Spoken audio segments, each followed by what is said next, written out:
Support comes from Mosby Building Arts, helping transform crowded, dated, or inefficient kitchens into more functional spaces for daily life. Details at callmosby.com. This is St. Louis on the Air from St. Louis Public Radio. I'm Elaine Cha. St. Louis Public Radio's podcast, Meet Me, is about connecting across divides to find a way forward in a moment when division seems to dictate so much. Earlier episodes have taken a deep dive into the 150-year-old split between St. Louis City and County, and we've talked with the father and son behind a long-time St. Louis business and what happens when the next generation doesn't want to continue running the company.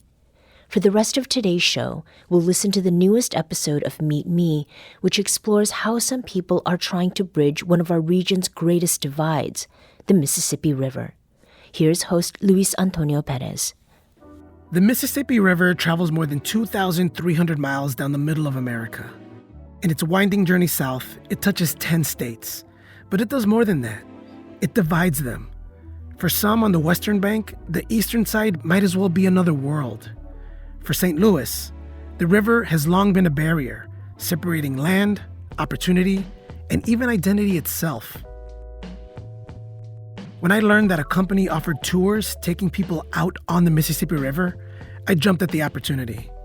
I wanted to experience being on that divide myself. If you need any dry bags for anything, feel free to take. Okay.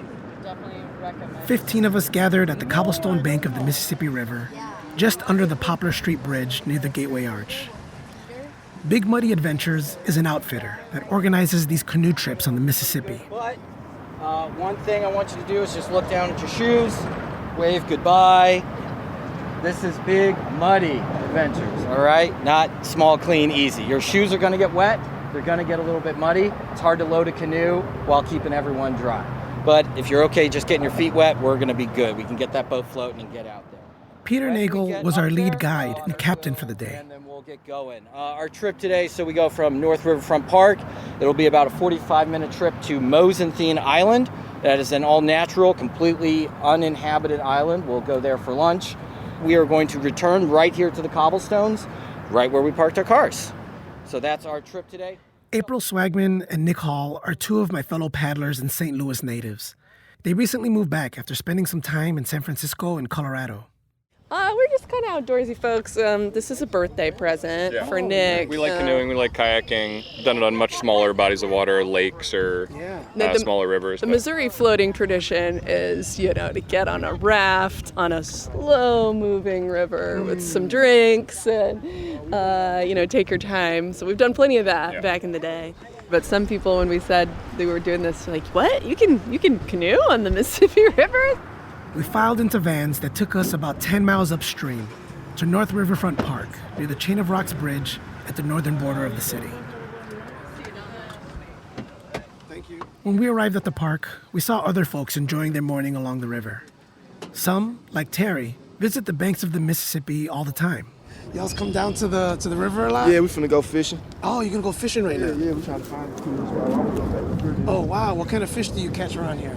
Catfish, white perch. Oh, wow. Do you And keep buffalo. it? Yeah, keep it. Oh, nice. Have a fish fry at the end of the year. Oh, that's great. Some swim timber. Yeah. Well, how often do y'all get down here? Every Sunday, every weekend. Oh, that's nice. Yeah. Do you know they do tours like this here? Oh, no, I never knew that. Yeah, they go on a canoe and they go down to the arch from here. Oh, okay. Yeah. Yeah, I never knew that. Yeah. That's decent. Nice talking to you. Likewise, Terry. Thank you so much. Make sure they're nice and snug. After a short lesson on paddling and fastening on our life vests, it was finally time to get on the water. Our group split between two Voyager canoes. Big canoes that can hold a dozen people. One in cardinal red, the other olive green. Like Captain Peter warned, getting them into the river wasn't easy. It's all hands on deck to carry the vessels down steep, makeshift muddy stairs at the bank on the Mississippi. Push it. All right, 3, 2, 1. There's no marina or even a pier to ease our way in. So we take hold, carry the boats over, and drop them in, with our guides waist deep in the river, ready to catch them. Boom. Nicely done. Who's ready for round 2? We carefully stepped into the canoes and started paddling upriver along the bank. So go ahead and get those paddles ready. Forward in 3, 2, 1. Stroke. Stroke. Stroke. Stroke. Stroke. There you go. Keep going. Follow the person in front of you. We're going to go about a quarter of a mile upriver here. We're going to be doing what we like to call the Mississippi Wiggle. So we're not necessarily traveling in a straight line. We're looking for the slackest, slowest water, so we don't have too much current to fight against. And to do that, we're kind of weave back and forth here along the shoreline. It's Terry. Hey, Terry. Hi. We then beelined straight across the river to get a good angle to the east side of Mosenthien Island, almost a full mile downstream from where we put in. We saw a bald eagle soaring overhead and a flock of pelicans resting on a sandbar. We navigated twisty whirlpools created by rocks deep in the riverbed. It was beautiful and exciting and a little disorienting. This part of the Mississippi splits around Mosenthien Island and curves to the west. With the overcast sky, 3 bodies of land around us, and the twisty current, there were times I wasn't sure if I was heading toward Missouri or Illinois. Then, we hit some headwinds. Literally. It's so windy. I can hear it in the microphones. It's nuts. It's crazy how windy I got all of a sudden. Nice slow and steady pace. I know it got windy here, but we'll be good. We're just going to keep slow and steady, keep on moving. Are you getting good wind sounds? What's that? Are you getting good wind sounds? There's no such thing as a good wind sound.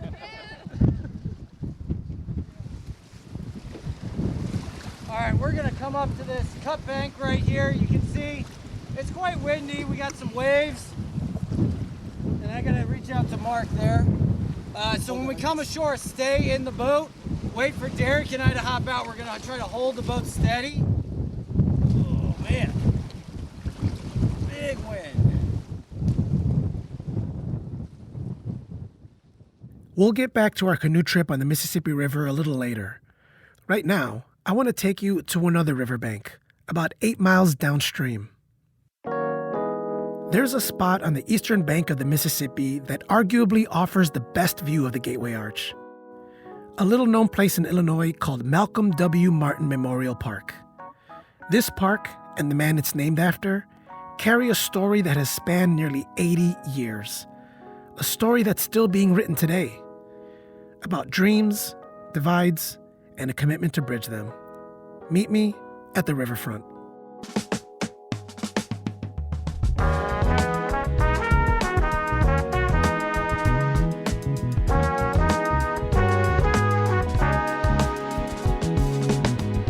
I'm Luis Antonio Perez, and this is Meet Me, a project from St. Louis Public Radio about connecting across divides to find a way forward. In this episode, we explore the Mississippi River. While thousands of residents cross it every day without a second thought, for many more, it serves as one of the most prominent divides in the St. Louis area. A psychological barrier that shapes the way people move throughout the region, where they feel they belong, and how they imagine the city and the people on the other side. We'll learn about Malcolm Martin and the park named after him, and how they've come to represent an idea about how to bridge the region's bi-state divide by uniting St. Louisans with the one symbol we all identify with.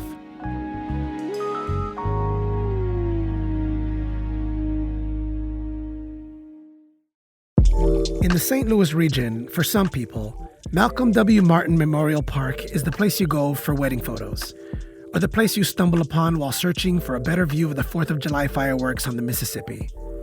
The park sits directly across from the Gateway Arch. For years, the park was home to the Gateway Geyser, a tower of water that shot hundreds of feet in the sky. On calm days, it rose as high as the arch, mirroring the monument on the other side of the river. The geyser stopped running a couple of years ago because it was too expensive to maintain. But the park still hosts a large American flag in the center of a grassy field and a viewing platform where visitors can get a full view of the Gateway Arch and the Mississippi River against the backdrop of the St. Louis skyline. A few months ago, an announcement came out of nowhere. Big plans for this little park. Plans that, if they actually happen, could change what this side of the river means for the entire region. Well, for many of us, it seems like it wasn't that long ago that the Arch Grounds underwent a $380 million renovation. Now plans are in the works to extend Gateway Arch National Park across the river into Illinois. 5 News Side's Holder Kowicki is live in Malcolm Martin Park in East St. Louis to explain the latest plans for expansion. Well, Kelly and Mike, it was said repeatedly today that the best view of the Arch in downtown St. Louis is right here in East St. Louis. Now, the Gateway Arch Park Foundation and congressional leaders from both sides of the river believe they have a plan to get some of the 2.4 million visitors to the Arch to the east riverfront.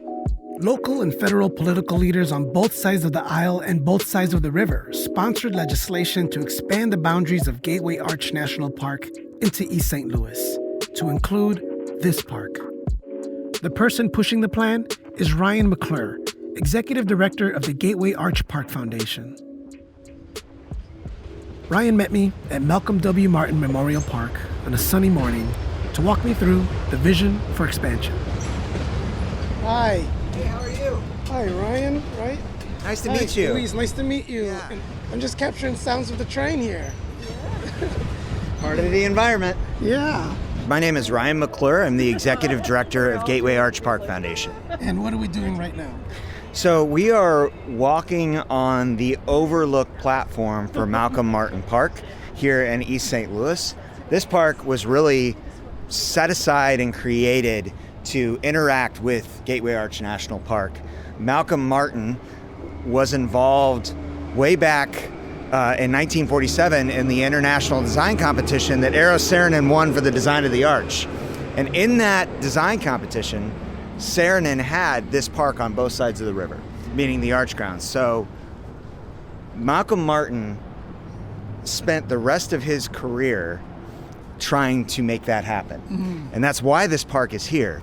And we have an opportunity now to finally see that vision through, and we're really committed to that. And Ryan has a proven track record. He played a major role in the City Arch River project, a $380 million decade-long project to revitalize the area around Gateway Arch National Park. The highlight of which was building a land bridge over Interstate 44 that connected the Arch Grounds to downtown St. Louis, making the monument more accessible. But as we shouted over the sounds of trucks, trains, and landscapers, I couldn't ignore other permanent fixtures of the landscape, like the massive grain elevator looming next to the park.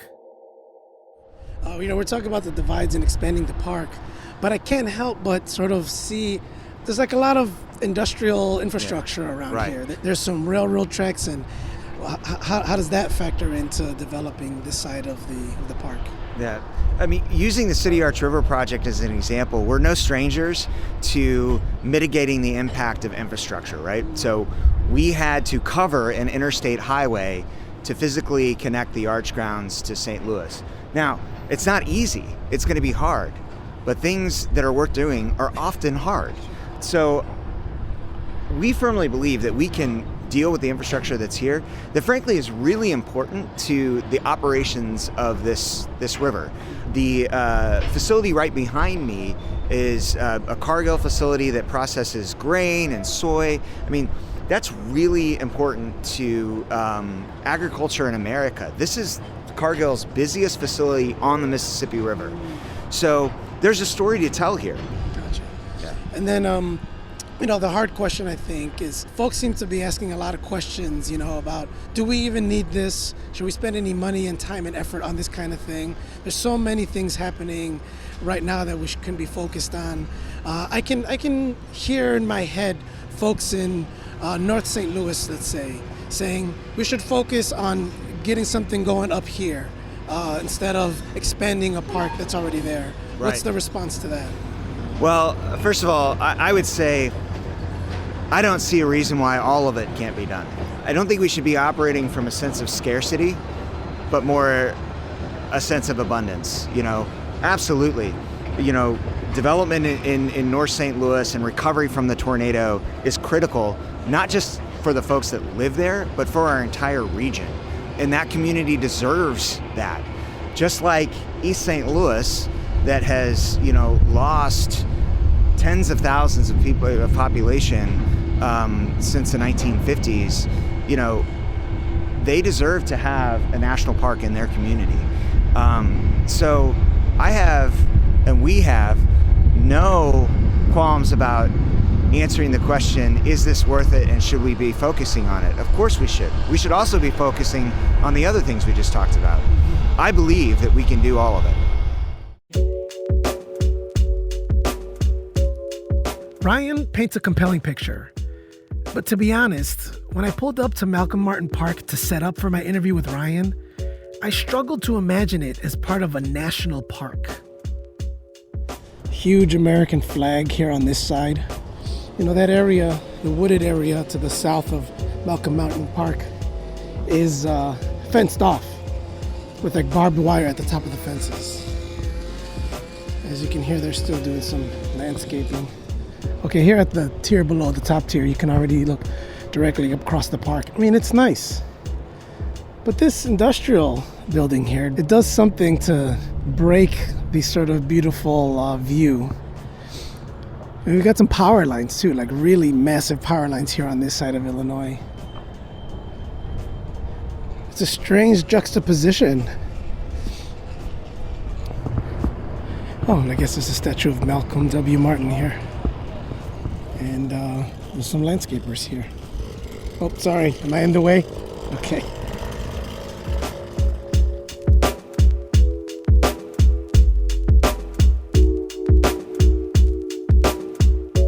A well-kept park with a broken geyser. A large American flag in a beautiful grassy field, flanked by a towering active grain elevator to the north, and to the south, a wooded area fenced off with barbed wire. A picturesque view of St. Louis, its historic bridges, and the iconic Gateway Arch, a heavily obstructed view. My conversation with Ryan and seeing the statue at the top of the overlook made me more curious about the man the park is named after, Malcolm W. Martin. What did he mean that Malcolm spent his career trying to expand the park to Illinois? After the break, we meet one of the foremost experts on Malcolm's life. You're listening to the latest episode of STLPR's podcast, Meet Me. We'll get back to the second half after this break. This is St. Louis on the Air on St. Louis Public Radio.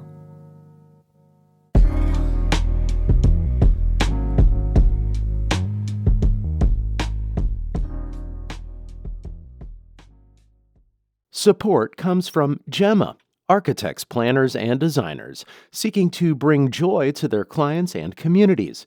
Details at gemastl.com. Let's return to the newest episode of STLPR's podcast, Meet Me, this month exploring why there's an effort to expand Gateway Arch National Park across the river onto the East St. Louis riverfront. Here's host Luis Antonio Perez. To learn more about the life of Malcolm W. Martin and his involvement with expanding the Gateway Arch National Park grounds, I was directed to Mr. Marshall Heyer.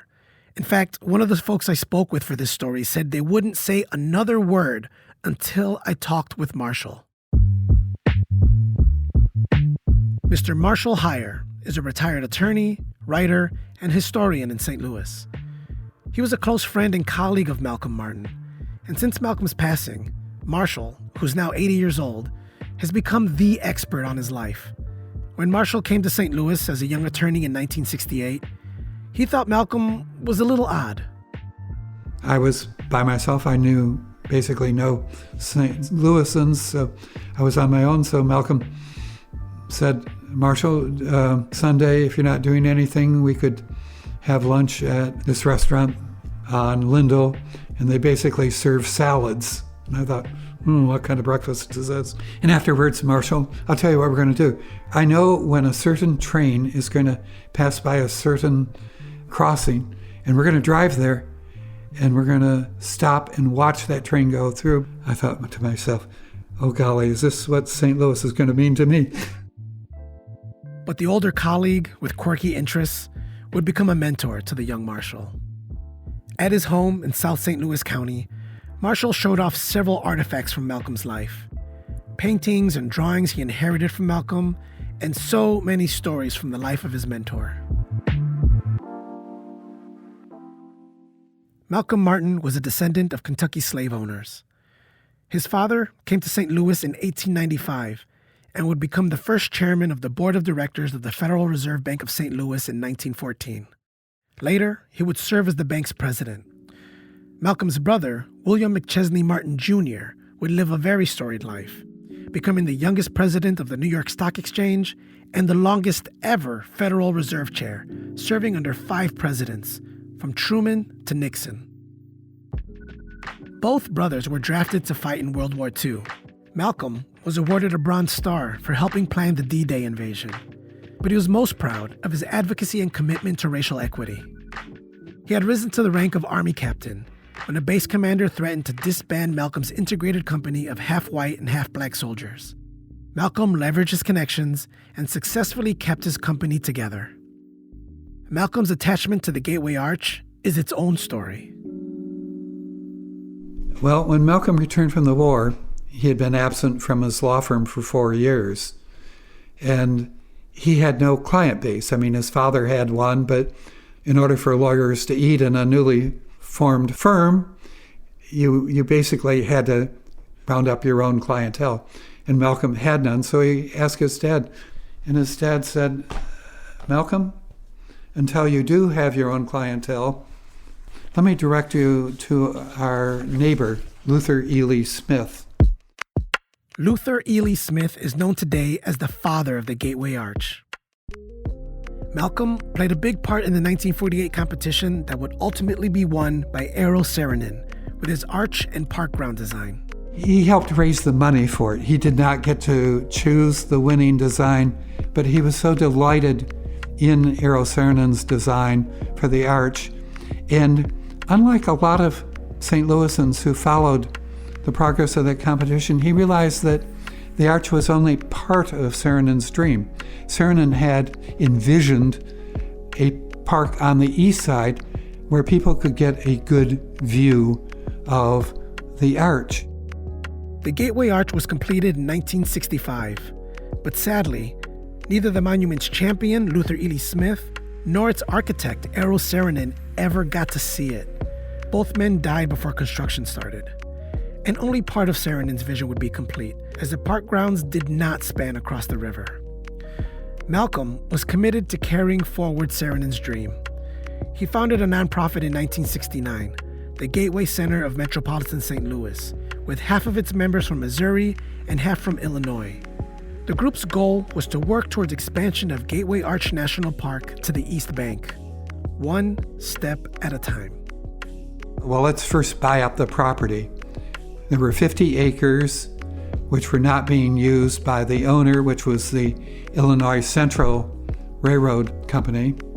The property, had some problems with it in terms of, contamination and everything else because it was used as railroad yards. But Malcolm said, let's begin by buying it. And there began the long arc bending toward expansion. Over the next 35 years, through his nonprofit organization, Malcolm would clean up the land, develop it, and lobby the federal government to expand the park. Every bit of progress seemed to be met with a setback. In 1984, Congress passed legislation to expand the park, and President Reagan signed it, but the initiative was never funded. Despite decades of effort, Malcolm's nonprofit was unsuccessful with their national park plans. Then, Malcolm's health took a turn. He was hit by a driver while crossing 4th Street, just a block from the arch grounds.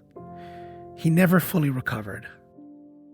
Marshall, as a member of the nonprofit board, faced difficult questions about how to continue the effort.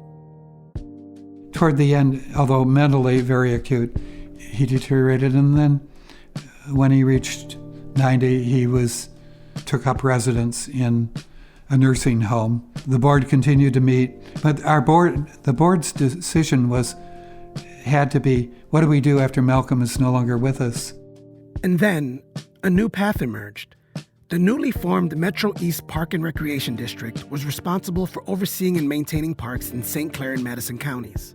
Malcolm's nonprofit, Gateway Center for Metropolitan St. Louis, decided it was time to hand over stewardship of the park, but only if the district agreed on 2 conditions. We made it one of the conditions that if the National Park Service offers to take this over, that you will give them charge of it. But the most important thing for us is that you name this park after Malcolm W. Martin. And they said, sure enough, we can do that. And so we had this all set up, and we approached Malcolm with this great idea. Malcolm was delighted that this would be taken over. But when we told him that we insisted that the Metro East name this park after you, and Malcolm said, no, please don't. And because Malcolm was just that kind. And after we fussed with him for a while, he said, please don't. And we said, Malcolm, you know that you've been told you're dying. We'll just wait till you're gone, then you won't have anything to say about it. He laughed and said, go ahead. Malcolm died shortly after, in 2004. Marshall is fond of an inscription near the top of the viewing platform at Malcolm Martin Park. It describes his mentor in one short sentence. Malcolm Martin represents the need to dream. And sadly, dreamers don't always see fulfillment of their dreams during their lifetime. I mean, we have famous examples of that. Sorry, I can get choked up at times. And Malcolm was that way. And it wasn't important to Malcolm to get recognition for this. To Malcolm, the fulfillment was the important thing.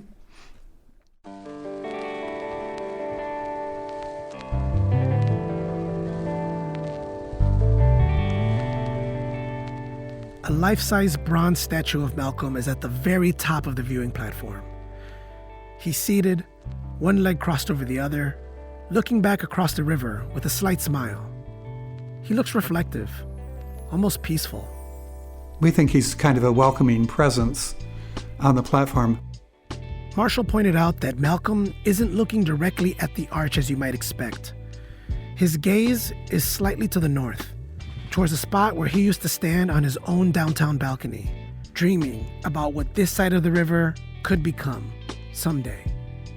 Under Marshall's leadership, the nonprofit continued to advocate for the expansion of Gateway Arch National Park across the river, and it still does today, as Marshall has passed leadership on to the next generation. If Malcolm didn't get discouraged in his 92 years, neither should we, nor the generation that follows, because it's for their benefit ultimately that all of this might come to pass. As we heard from Ryan McClure earlier, that dream of extending Gateway Arch National Park across the river to Malcolm Martin Park is closer to becoming a reality. Although plans are in their early stages, U.S. Representative Nikki Budzinski, who represents East St. Louis in Congress, introduced legislation in March to expand the national park's boundaries. It's in committee and has bipartisan support from both sides of the river. But still, there's no timeline or a budget. Yet, another person who thinks it can happen is Miss Deborah Moore of East St. Louis. She sits on several government and development boards in the region, including the nonprofit Malcolm founded. Yes, the park is small. Yes, the park is sort of planted between 2 incompatible uses, but it is there and making a formidable statement for not only the east side of the river, but for the west side of the river as well. How do you deal with sort of facing these obstacles that just seem so big and so long, and just the idea, the vision is good, but is this ever gonna even happen? Well, this has been in the minds of several, certainly members of our board, Mr. Martin, for many years. So it's already long, and it did not have the support. It did not resonate with the Missouri side of the river as it does now. So it's a giant step forward. And what is the timeline? When will it happen? We don't know any of that. But we're at a place now that we have never been before. You hold on to the dream until it becomes a reality. Malcolm held on to Saarinen's dream for as long as he could. Then Marshall picked it up and carried the dream forward. Now Deborah, Ryan, and others continue to push ahead.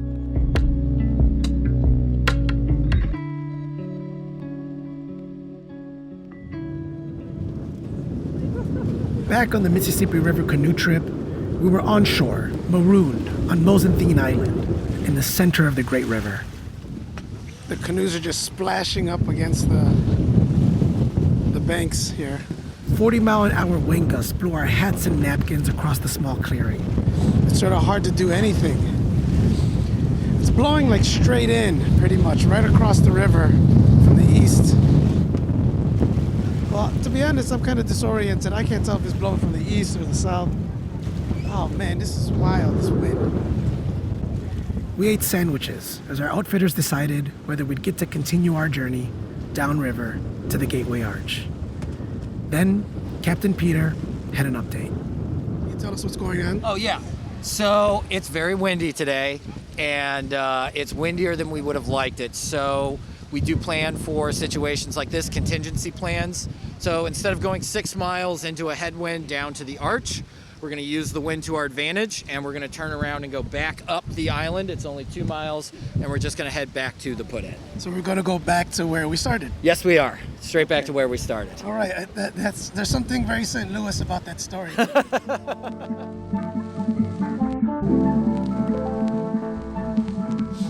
April, right? Yeah. Yeah. How are you feeling about the news? I'm a little bummed. You know, wanted to come up and see the brilliant, arch reveal. You can't see it from here yet. You can't see it. But yeah, go with the flow. With the wind, I guess. Go with the wind. The other canoe told me that they almost lost the lunch, too. Oh, no! I think when they were trying to dock the... Oh, my gosh. That would have been devastating. We paddled back to where we started, North Riverfront Park, pulled the canoes out of the water, and drove back to the cobblestone shores at Gateway Arch National Park. A bold launch, unexpected headwinds, a scenic return to square one, a St. Louis story. I've been thinking about Malcolm, and Marshall, and Ryan, and Eero, Luther, and Deborah, and all of the St. Louisans that dared to dream beyond. And not only dream, they endeavored. They launched boldly without knowing what would happen. They pushed beyond limitations, across divides. Most stories about overcoming adversity are about pushing through until you reach the goal, a celebration of triumph. But what about those who push and progress and advance, but never quite make it there themselves? The idea never becomes a reality they can enjoy. No matter how many obstacles they overcome or headwinds they endure, they never fully arrive. Maybe that's what I admire most about St. Louisans. We go anyway. No matter how many setbacks, no matter how small the progress may seem, or how many times our dreams are knocked off course, we push anyway. And beyond that, we keep dreaming. There's something in the trying itself. It is worthwhile to imagine, worthwhile to believe. Because even unfinished dreams can move a region forward. And maybe, just maybe, they leave a bridge, a path, or a possibility for someone else.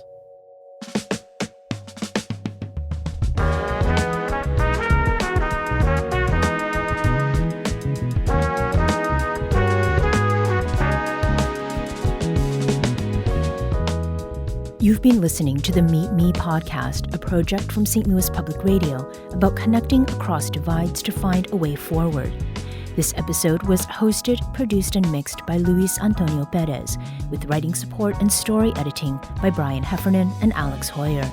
Meet Me's engagement producer is Paula Rodriguez, with editorial support from Lara Hamden. Brian Heffernan is the executive producer. Theme music by Kara and Friends. Additional music by Thomas Payton.